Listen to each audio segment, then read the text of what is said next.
नमस्ते Phaltan news, सत्याची बातमी आपल्या शहराची। देशी बनावटीच्या पिस्टल सह 2 आरोपींना फलटण शहर पोलिसांनी केले जेरबंद। 16 ऑगस्ट रोजी फलटण शहर पोलीस ठाण्याचे प्रभारी अधिकारी घनश्याम बल्लाळ यांना गुप्त बातमी मिळाली की 2 इसम विना नंबरच्या मोटरसायकलवर पिस्टल विक्री करण्याच्या उद्देशाने फलटण शहरात विना नंबरच्या युनिकॉर्न मोटरसायकलवर आले आहेत, अशी बातमी मिळाल्याने तात्काळ पोलीस निरीक्षक बल्लाळ यांनी फलटण शहर पोलीस ठाण्याचे सपोनी जगदाळे शिंदे डीबी पथकाला योग्य मार्गदर्शन करून सूचना दिल्या।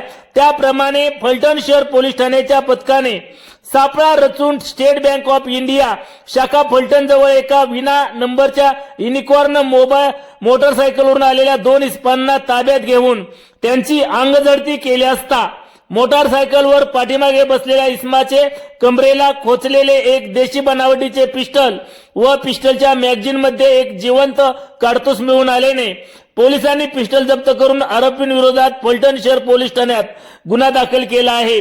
50,000 रुपये किमतीचे बनावट पिस्टल, 200 रुपये किमतीचे जिवंत काडतूस, 1,50,000 रुपये किमतीची युनिकॉर्न गाडी व आरोपी जय दयानंद मागाडे वय 20 वर्ष आंबेडकर नगर साखरवाडी, प्रदीप संतोष गोरे वय 22 वर्ष खामगाव रोड साखरवाडी यांना अटक केली।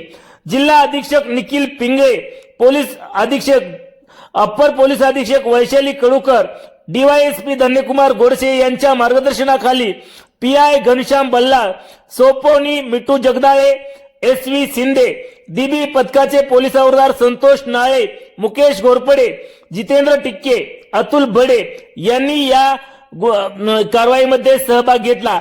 या असून गुन्ह्याचा पुढील तपास सपोनी शिंदे करीत आहेत।